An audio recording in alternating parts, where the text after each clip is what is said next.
what's up guys? Tyler here with Secure Team. So the question of today's video is, are we living in an alternate reality, some of us? Or, better yet, has our reality, our timeline, been changed at one point or another? Split in two? And are we just now noticing the effects and the changes of this split? Now, there has been a lot of talk recently about something called the Mandela Effect. And that, my friends, is what we're going to talk about today. Now, I'm sure many of you have researched it. I've seen plenty of commenters posting about the Mandela Effect. But for many of you who don't know, it really doesn't get any more strange or weird than this. So what is the Mandela Effect? Well, it is a theory of parallel universes based in the idea that large groups of people have been found to have similar alternative memories about past events. Advocates of the theory claim that these collective experiences to be true, the fabric of reality must have been shifted at some point in the past, and therefore, not only do parallel, inhabitable universes exist, but that we are constantly switching between them. The Mandela Effect was first described online in 2010 by a blogger named Fiona Broom. Broom described an experience at a convention called DragonCon when she discovered that other people had a false memory similar to hers, which was that Nelson Mandela had died during his imprisonment in the 1980s. Now, if you don't know, Nelson Mandela is the former president of South Africa, well-known guy, who actually didn't die until December of 2013. But there's a lot of people out there who have memories of him passing away when he was locked up in prison in the 80s.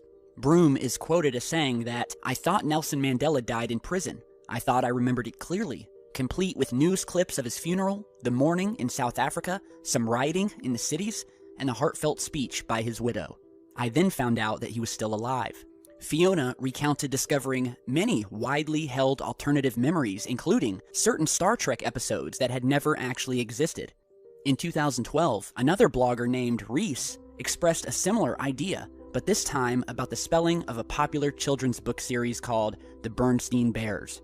Now, for those of you who don't remember this, and a lot of you may not if you're younger, I was actually born in 1986, so I remember the book, these children books called The Bernstein Bears, and I remember clearly the name of the book being The Bernstein Bears, as in S-T-E-I-N, Bernstein. But when you actually look online, you find that it has changed from Bernstein, which again, even I clearly remember, to Bernstein, or B-E-R-E-N-S-T-A-I-N versus E-I-N. The blogger went on to say that when I saw the book covers, the ones in the squiggly bubble letters from my childhood, the ones that I saw 100 times a month from the formative ages of 5 to 9, the ones that every 20-something in the world will tell you read Bernstein Bears. Except they don't read Bernstein, they read Bernstein. So, if you're a child of the 80s and early 90s, this is what you'll remember when thinking of the Bernstein Bears children's book. This is what I remember. I spoke to my wife, this is what she remembers. And of everyone else I've asked, they are completely shocked when they see that Bernstein has suddenly, or apparently, never was Bernstein, but Bernstein. And I'm telling you guys right now, Bernstein, that means nothing to me. It was always Bernstein. And I even recall seeing the E-I-N in the name. There's even evidence of this change, of this possible split sometime in our reality, on our timeline, or in our reality versus other people's realities. On August 5th, 2016, a poster on Reddit posted something entitled, "Holy shit, found Bernstein evidence while packing." And as you're seeing here, she posted this picture of a discovered Bernstein Bears VHS tape, where it is clearly spelled Bernstein and not Bernstein, as you're seeing on the official label. Now, hundreds of thousands of people have gone over this image, and there's not one iota of belief that this has been tampered with or anything like that. So this is the real deal. And I had never heard of the Bernstein Bears until I started researching into the Mandela Effect. So these subtle differences that we're seeing in topics such as the Bernstein Bears, which is still one of the biggest when you are talking about the Mandela Effect, but there's plenty more of these little subtleties, these changes, if you will. People who have known these names and these logos for years who are now for the first time seeing that their memories are not correct. Something has changed. And so today we're going to go through a list of some of the best and most strange changes and effects of this so-called split reality. And depending on your age, some of you may not remember these because you weren't alive, but there's plenty of them that you will know about. And so we'll just go ahead and test all of you and see if you remember something different from what you're seeing today. And if your memories are not lining up with the memories that other people have. So the first of which I have to mention, which is another one of the most discussed topics regarding the Mandela Effect, and that is of the tank boy. Now, if you don't know what this is, well, basically a protester went out and stood in front of a line of tanks in Tiananmen Square in China on June 5th, 1989. And many people believe today that this protester was run over and killed by these government tanks. But I've come to find out that he didn't die and that the tanks never touched him. Here are some recent quotes from people who posted on the website MandelaEffect.com regarding the Tiananmen Square tank boy. One user named Angel said, and I quote, "I remember Tank Boy getting run over by the tank at Tiananmen Square. My husband doesn't. We Googled it, and apparently he didn't get run over. I have a very vivid memory, though. I remember seeing a video of it. I remember learning about this in the 7th grade. Another poster named Bree stated, and I quote, "I remember Tank Boy getting run over. My partner and myself were talking about Tiananmen Square and Tank Boy. I mentioned how horrible it was that he was killed. My partner had no memory of that and thought I was crazy. He had to go on YouTube to show me that he lived. As I watched, I had no recollection of that event or that he was still living." Another poster said, and I quote, "Same here. I remember seeing blood on the street after the tank rolled over him, and how the backlash nearly caused communism to fall apart in China. This is so weird." Yet again, another poster states, and I quote, "I remembered the so-called tank guy being famous exactly because he was killed by that tank. Again, this is a memory of a news event talking about it after the original event had occurred." And the testimony from people talking about this just goes on and on and on. People who remember watching news reports after the boy was killed, seeing blood on the streets, recalling learning about this when they were in 6th or 7th grade in history class and being told by their teachers that they weren't allowed to show the entire video because it was too gruesome.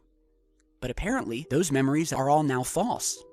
Something's been altered. The boy was not run over by the tank, as thousands, perhaps millions of people remember. And it gets stranger. So let's get to the list here, and you guys tell me whether these names or films or logos that I'm about to show you, if you remember them the way I did, and if the actual logos and names that you'll see today ring any bells with your own memories. So let's start with an easy one. Many of you have heard of Oscar Mayer. They are the hot dog company, Oscar Mayer Wiener. Been around for years. And this right here is probably what you remember. It's what I clearly remember. But apparently it's not Oscar Mayer Wiener. It's Oscar Mayer. And as you do a search for this and you look at all of the old photos, old and new, it's not M-E-Y-E-R. It's M-A-Y-E-R. Oscar Mayer Wiener. That doesn't seem right to me. Does it seem right to any of you? It's always been Oscar Mayer. And I specifically remember it always being M-E-Y-E-R. I have no recollection of there being an A. Oscar Mayer. Makes no sense to me. How about the store JCPenney? You all know JCPenney. You go to your local mall, you can get some trousers or some shirts or some slacks, maybe a nice pair of khakis. And I always remembered it as capital J, capital C, Penny, P-E-N-N-Y. But no, that's not right either. This is what you get when you look up JCPenney today. P-E-N-N-E-Y. JCPenney. Febreze, the wonderful set of products that allows you to make your house smell really good. You walk around with the spray bottle, and I always remember it being spelled F-E-B-R-E-E-Z-E. And yet that double E is nowhere to be found on any of the bottles that you'll see at your supermarket or online. It's just one E. Febreze. For some reason, always remember it being two E's. How about the creator of the Peanuts comics and TV shows, including Charlie Brown, Lucy, Snoopy, Mr. Charles Schulz? Or is it Schultz? Well, apparently not. It's Schulz. S-C-H-U-L-Z. Now, for many of you comic and cartoon buffs out there, how many of you remember it always being Schultz with a T? Charles Schulz. Again, makes no sense to me. How about Jiffy Peanut Butter? For all of you who grew up eating peanut butter and jelly sandwiches, I specifically remember Jiffy Peanut Butter. But apparently, those memories are false as well because it's Jif, not Jiffy. And apparently, there never was a Jiffy, just Jif. How about Looney Tunes? Many of you will remember Looney Tunes, a cartoon that was on, Nickelodeon and Disney Channel and is just a staple in childhoods in the 70s and 80s and 90s. And I always remembered it as Looney Tunes with two O's, T-O-O-N-S, Looney Tunes, as in cartoons. So tunes was always short for cartoons. But this is what you see when you look up Looney Tunes. Toons is not T-O-O-N-S, it's T-U-N-E-S. Looney Tunes. Tunes, as in like a music tune. It makes no sense. I don't remember it being T-U-N-E-S. And again, a lot of these really hit home with me because I'm a child of the 80s and 90s, and I distinctly remember, I have vivid memories of these things. And what I'm seeing today does not make sense. And why am I, along with millions of other people, remembering something completely different? Apparently a lot of cereal. We all love cereals. We've all probably one time or another eaten Captain Crunch. We all remember Captain Crunch, but it's not called Captain Crunch when you look it up. It's called Cap'n Crunch. C-A-P'-N. I don't ever remember it being Cap'n Crunch. That sounds like I'm going to go out and bust a cap in some guy named Crunch. I'm going to be Cap'n Crunch later on tonight if he doesn't get me my money. That's what that sounds like to me. It was always Captain Crunch, as I remember it. Mr. Rogers. You all may know Mr. Rogers. It's a beautiful day in the neighborhood. Now, I watched this show religiously when I was a kid. And you ask anybody to sing that song, it's always, it's a beautiful day in the neighborhood. In the neighborhood. Well, let's listen to the song and see what he actually says. It's a beautiful day in this neighborhood, a beautiful day for a neighbor. It's a beautiful day in this neighborhood? In this neighborhood? I don't remember that. It's always been in the neighborhood, not this. Where did this come from? I was talking to some friends about this the other day, and I said, how do you remember the Mr. Rogers song? It's the first line in the song. It's a beautiful day in the neighborhood. And that's how they remembered it. So they were too shocked to see that it's this neighborhood. Doesn't make sense. I don't remember it that way. I'm sure you're all big fans of the film Star Wars with Luke Skywalker and Darth Vader. We all know the most popular line from that film, Luke, I am your father. But does he really say, Luke, I am your father? Let's find out. He told me you killed him. No, I am your father. And apparently all of our memories were wrong again. He says, no, I am your father. He never even says the word Luke. And when you look up memes and pictures, it's always Luke. Everybody remembers it as Luke, I am your father. Not no, I am your father. I've never met one single person that's ever said it any different than Luke, I am your father. And with the popularity of Star Wars, and so many generations of people having watched this film over and over and over, you would think that a mistake like this would have never happened. And yet, here it is. Once again, millions of people with a false memory. Something that has been changed. It was always Luke. It was never no. So, this far, is any of this resonating with any of you guys? Do you have different memories of anything we've talked about so far today? And I guarantee you, a lot of you do have and a lot of you are probably stumped right now. The popular shoe brand, Skechers, always known to me as Sketchers, Skechers. Well, when you look it up, it turns out that it's Skechers with no T. The T is gone. Again, something I don't remember. I used to wear Skechers. I used to buy their dress shoes. I've always remembered a T. But apparently I'm losing my mind, and nothing from my past that I remember is correct. And I may need to go and get a CAT scan after I post this video. I'm sure there's a lot of car guys here in the comments. I'm a car guy myself. So let's look at some very basic logos from some of our favorite car brands. Let's start with the Ford logo. Everyone knows about Ford. It has a rich history in America. So I'm sure a lot of you looking at this here remember this being what the logo is. Specifically that of the letter F here. But when you go out and actually look at your truck, or you do a Google search, this is actually what the logo looks like. Now look at this subtle difference in the letter Fs. And tell me whether it makes sense to you or not. And tell me whether you remember something different. And we have plenty of photos like this here where people have baked cakes. There's a ton of Ford lovers out there who know every inch of that logo. And you can see here where they've used the logo that they remember it as being, as I remember it as being, without this little curled up part of the F here. I don't remember it that way. How about the Volkswagen brand? I always remember it as being Volkswagen, W-A-G-O-N. Well, it's not W-A-G-O-N, it's W-A-G-E-N. And that's not the only thing that people are seeing has changed or been messed with here. It's also the logo. I have talked to many people about this, and a lot of my friends back in high school had a Volkswagen. Used to have Volkswagen Jettas and things like that. And they always remembered the VW logo as not, I repeat, not having a dash in between the V and the W. So this image here is how they've always remembered it. But when you actually look up the logo, you see a dash in between the V and the W.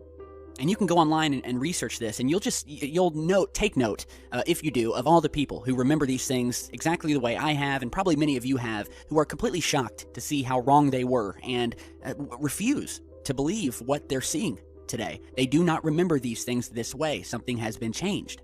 How about the Volvo logo? I always remembered it being the word Volvo with a circle around it, and that was it. But when you look at the logo today, it has a arrow sticking up out of the top right of it, in the shape of a male sex symbol. I don't remember this arrow being here up at the top. This is how people remember. This is how I remember it here, without the arrow. I have no memory of this arrow here on the Volvo logo. And so it's very strange. How about Fruit Loops, the cereal? Always known as Fruit, F-R-U-I-T, Loops. Well, you're wrong again. F-R-O-O-T, Loops, is what you will see when looking at a box at your local cereal aisle. I always grew up eating Fruit Loops. I mean, I've eaten every cereal you can imagine, and I remember it always being fruit, spelled like the word fruit, not this F-R-O-O-T nonsense. So are we all just idiots? And I mean, these things go on and on and on and on. You can research them yourself. Go and Google Mandela Effect. You can find videos listing all of these examples, all of these changes. People remembering things differently, people's deaths being remembered differently, people thinking people have died when they haven't, and vice versa. People remembering our geographical maps being different, countries and states being in different places than they are when you look at world maps. Certain events in history, little subtle things like titles and logos and songs or films, these little subtle changes that are getting people in such of an uproar because these people remember what they remember. And when you find out that so many of your memories have been wrong, when you know that they're not wrong, it really gives you cause to wonder. And it really makes you have to seriously question whether something has been changed. Films like The Matrix or The Adjustment Bureau, are these just fiction? Or was there a split in our timeline at some point in history? Which is why half of the people remember these things and the other half remember them completely differently. Which reality are you living in? Which of these splits, these alternate realities, are you in? And how do you remember these things that we've talked about in today's video? Let me know down in the comments section. I would really like to hear it. I'll be monitoring the comments. And again, research the endless amount of examples. What I've shown you today is just a tip of the iceberg. There's a lot of great websites out there, specifically one that's called MandelaEffect.com. I will put the link down in the video description, and it will give you a list of all of these changes and goes into quite a lot of detail on many of them. So be sure to check that out. Let me know what you guys think. We are planning to do a follow-up video showing even more of these changes, and this is definitely going to be a topic of further research. So is the Mandela Effect real? Have your memories been tested after watching this video? Let me know down below, and be sure to share, like, and subscribe on your way out. I'd really appreciate it. And stay tuned because I've got a lot more coming. Stay safe, guys.